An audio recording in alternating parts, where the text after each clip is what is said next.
أعوذ بالله من الشيطان الرجيم بسم الله الرحمن الرحيم اللهم صل على سيدنا محمد الفاتح لما أغلق والخاتم لما سبق وناصر الحق بالحق والهادي إلى صراطك المستقيم وصلى الله عليه وعلى آله وصحبه حق قدره ومقداره العظيم اللهم صل على سيدنا محمد وعلى آل سيدنا محمد كما صليت على سيدنا إبراهيم وعلى آل سيدنا إبراهيم وبارك على سيدنا محمد وعلى آل سيدنا محمد كما باركت على سيدنا إبراهيم وعلى آل سيدنا إبراهيم في العالمين إنك حميد مجيد إلهي أنت مقصودي ورضاك مطلوبي آتيني محبتك ومعرفتك يا أرحم الراحمين آمين يا الله يا رب. أعوذ بالله من الشيطان الرجيم بسم الله الرحمن الرحيم قل هو الله أحد الله الصمد لم يلد ولم يولد ولم يكن له كفوا أحد. Alhamdulillah wa syukur ala nabilah para sahabat sekalian. Ini adalah sebuah kegembiraan di malam hari ini.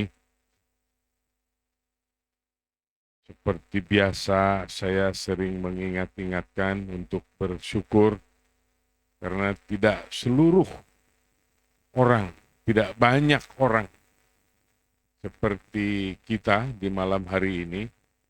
Allah menggerakkan hati, entah dari mana saja, yang jauh atau yang dekat, dimasukkan ke dalam khalaqal dzikir atau raudah min riyadil jannah seperti Rasulullah katakan. Tidak banyak, maka segeralah jangan sampai kita kufur nikmat. Karena ini adalah sebuah hidangan dari Allah Subhanahu wa taala kepada kita semua yang ada di sini. Alhamdulillah. Semoga Allah mengampuni kita semua yang berada di sini. Dan apa-apa selama kehidupan kita di alam semesta ini, kita masih hidup, masih membutuhkan berbagai macam perangkat-perangkat atau pendamping perongkosan kehidupan di alam semesta ini, berupa apapun yang diperlukan oleh kita.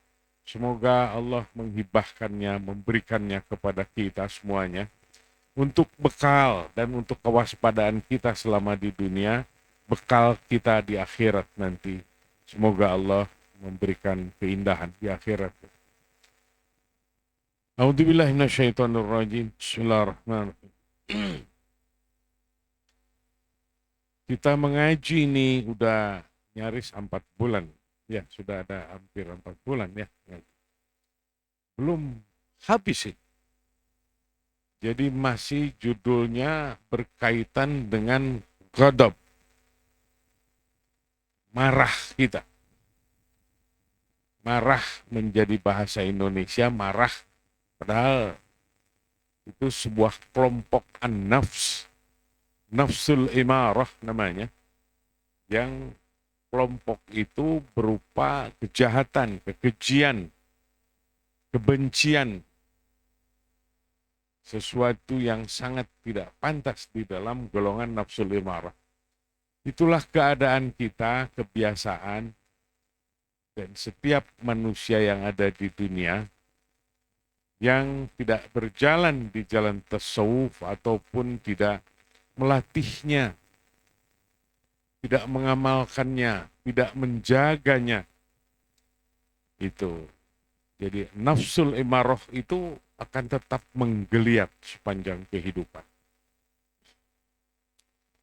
Akan tetapi, para sahabat sekalian, alhamdulillah kita diberikan ilmu pengetahuan dan Allah memberikan jalan kepada kita. Lalu kita bersepakat bersama-sama dengan saya khususnya yang terlalu banyak berbicara. Semoga Allah mengampuni saya khususnya. Terlalu banyak berbicara, tetapi semoga ini manfaat. Mari kita bersama-sama Kita musnahkan nafsu imarah. Judul-judul keinginan yang menggelora di dalam hati kita, kolbi kita, yang mengotori jiwa.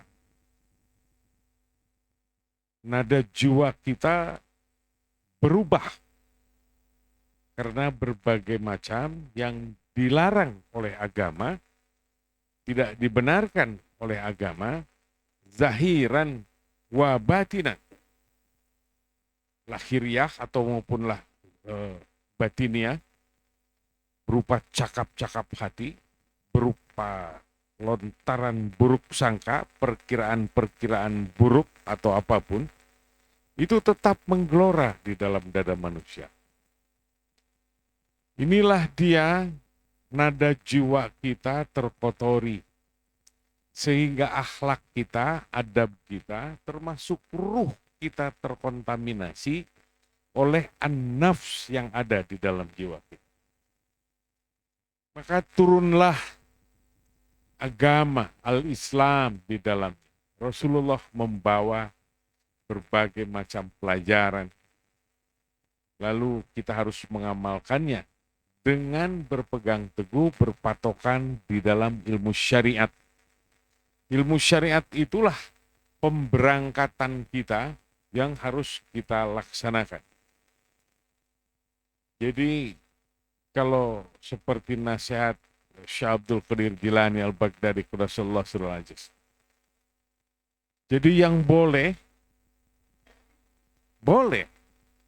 laksanakan yang dianjurkan berupa peribadatan, laksanakan. Tetapi yang tidak boleh, jangan. Jaga dia, zahiran dan batinan. Berketatlah kalau ini dilarang oleh agama. Lalu setelah itu menurut kadar kemampuan, kita berserah diri kepada Allah Subhanahu wa Ta'ala.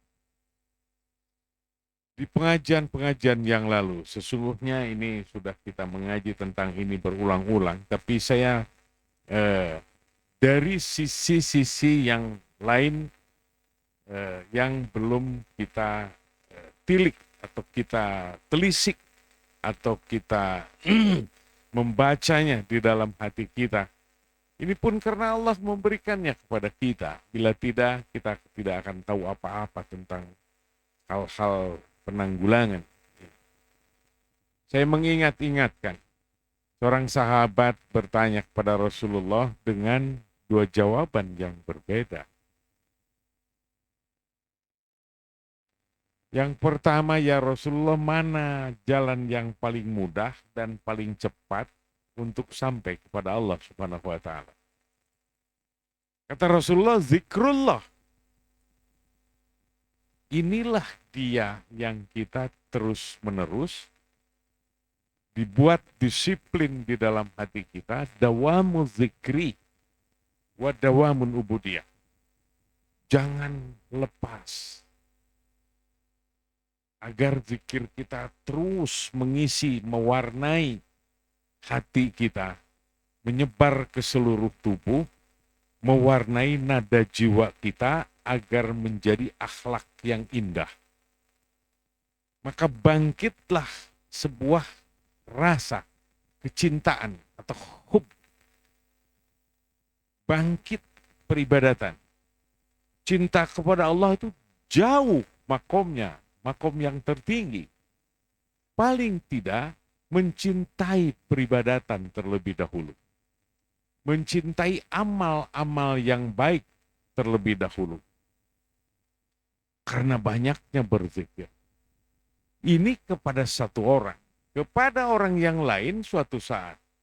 Ya Rasulullah, mana jalan yang paling dekat dan paling mudah untuk sampai kepada Allah Ta'ala? Kata Rasulullah, la taghdab. Berbeda kepada si A dan berbeda kepada si B. Jangan marah. Keduanya ini bukanlah mudah. Yang tadi zikrullah. Berarti kita dawamul zikir. Mendawamkan zikir atau zikran kasiro yang terus menerus sebanyak-banyak berzikir. Tidak mudah, banyak lalai. Lalu yang kedua bagaimana? La taghdab, jangan marah. Begitulah seluk-beluk jenis an-nafs tadi yang menggelora di dalam setiap hati manusia, khususnya awam yang seperti kita apalagi. Marah itu seperti diterangkan yang tadi. Ada yang tiba-tiba, ada yang sebentar, ada yang cepat, tapi cepat juga berhenti. Tetapi ada yang cepat marah, tetapi berhentinya susah. Macam-macam tadi kita dengarkan, Syekh Jordan Salam membaca itu. Keduanya ini keadaan atau beberapa keadaan yang dimaksud oleh Rasulullah, la taghdab, jangan marah. Kita harus ada di dalam kewaspadaan sejati.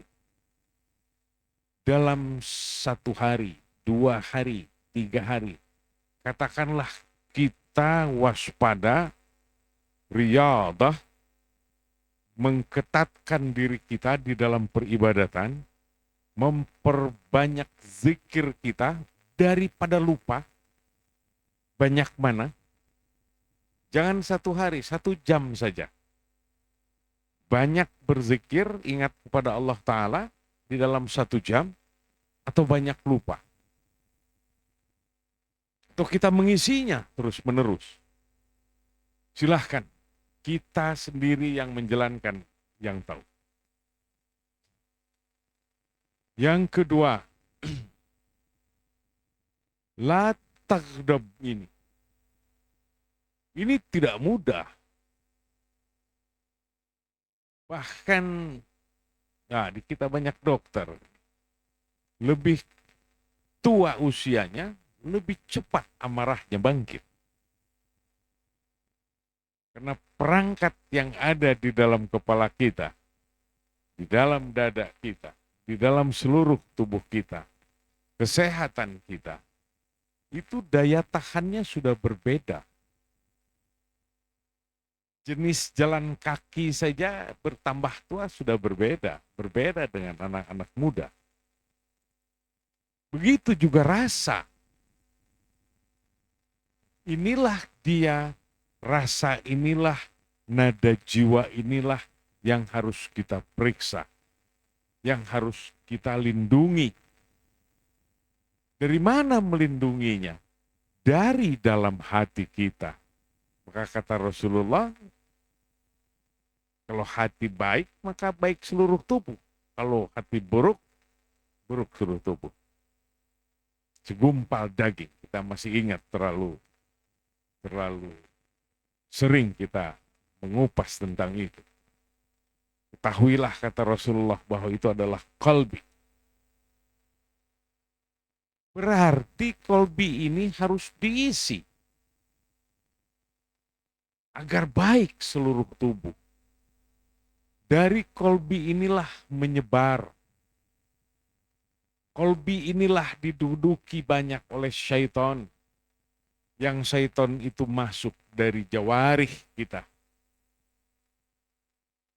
Yang terlihat jadi marah, yang terlihat jadi buruk sangka, yang terlihat benar tidak kita ucapkan, tetapi hati berbicara.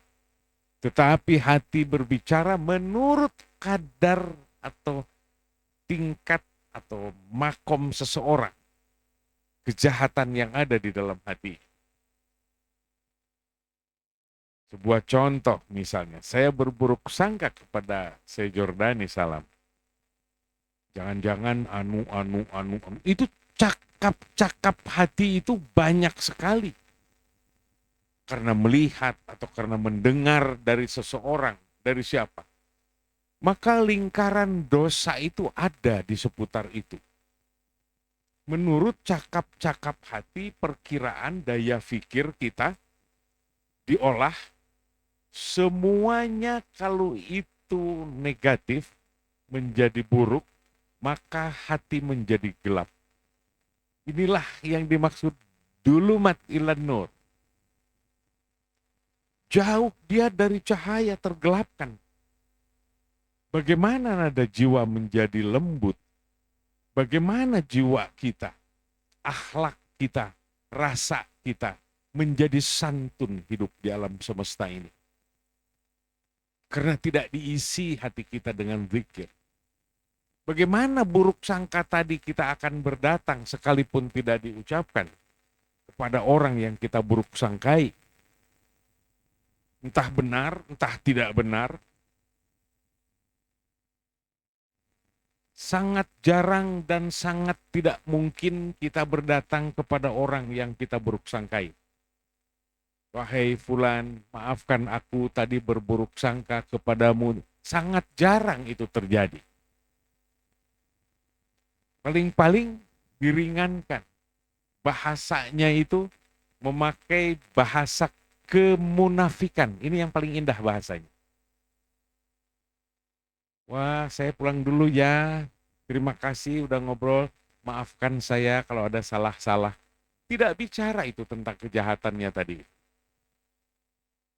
Maka yang keluar itu bahasa kemunafikan. Dan tidak sadar benar maksudnya ke sana. Benar, innamal a'malu biniat. Niatnya mohon maaf. Tetapi berbau kemunafikan. Tidak menyebutkan kejahatan dia yang sebenarnya tadi. Ini adalah sisi-sisi yang tidak terasa, yang seluruhnya syaitan semuanya yang bermain. Maka kata Rasulullah, la taghdab, jangan marah. Mengapa berbeda kepada yang satu? Yang satu disebut zikrullah. Keduanya adalah amalan-amalan terbaik, amalan-amalan terbenar. Bagaimana zikir agar terus-menerus bisa dilaksanakan? Bagaimana la taghdab ini juga agar tidak kita kerjakan? Induk apa kalau boleh saya kata Rasulullah apa? Induk dari peribadatan itu adalah lapar. Maka ada di dalam rukun Islam yang keempat, saum. Semua para sufi itu banyak yang berpuasa menahan lapar.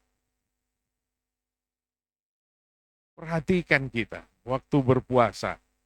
Hati-hati lu, batal katanya, nggak boleh marah. Semua jawari kita harus dijaga dalam berpuasa itu. Penyebab-penyebab pemberangkatan keburukan kita yang menjadikan adab dan akhlak kita di alam semesta ini, apalagi peribadatan kita kualitasnya belum benar. Tidak ada di dalam keheningan di dalam peribadatan. Maka di dalam thariqah kita, latifatur ruh, itu harus ada di dalam keheningan, somat, somtu. Hening apa gerangan? Hening dari sifat insaniah kita. Hening daripada keakuan, ujub, riya, sum'ah, takabur, apalagi ghadab segala macam. Yang ada hening kita dengan Allah subhanahu wa ta'ala saja. Yang lain menjadi tiada. Tapi benar di tahap lain. Sekalipun ini bukan di dalam latifatur ruh yang kedua. Di dalam muraqabah. Ini lain lagi. Aku pun menjadi tiada di sana. Kita hanya berbicara penyingkiran kadar keakuan. Maka di taif yang kedua, latifatur ruh, saat itulah hening harus dilaksanakan dan dimanfaatkan. Berapa lamanya kita hanya berdua dengan Allah subhanahu wa ta'ala tanpa cakap-cakap yang ada di dalam kepala kita. Itulah dilatihnya di dalam seluruh rukun Islam. Di dalam sholat saja, baru niat saja, cakap-cakap itu fikir di dalam kepala, seluruhnya yang macam-macam yang tadinya tidak terfikir, datang dia mengganggu. Datang dia terfikir. Maka para sufi sebelum sholat, sebelum iqamah, dibaca dulu, ya Allah, ilahi anta maksudi. Ya Allah, engkaulah yang ku maksud untuk menyingkirkan segala ini. Waridhoka matlubi. Yang ku cari hanya ridhomu, ya Allah. Yang ku harapkan. Saja ridhomu yang ku harapkan. Mengapa seperti itu bahasanya? Karena keadaan kita dalam sholat kita banyak fikir dan cakap-cakap hati yang masih berjalan. Itulah dia sifat insaniah. Entah hayalan, entah pikiran yang tidak terfikir datang semua. Ini harus dilatih. Bahasanya riyadah. Dawamul dzikri. Terus menerus diisi mengingat Allah Ta'ala agar yang lain tersingkir. Ini yang dimaksud hening. Dimaksud somat, as-somtu tadi. Menghilangkan berbagai macam sifat insaniah kita. Inilah agar jiwa kita terbersihkan. Maka hasil beragama kita dengan berpegang teguh kepada rukun Islam ini untuk akhlak yang indah di alam semesta ini. Satu lagi rahasia keheningan. Sesungguhnya itu milik Allah Subhanahu wa Ta'ala. Karena untuk mengejar keheningan ini harus berusaha. Harus bertempur melawan cakap-cakap hati. Dengan sifat-sifat syaitoniah tadi. Dengan gangguan di dalam hati. Berupa gerakan-gerakan syaiton agar kita lupa kepada Allah Ta'ala. Itu namanya mujahadah.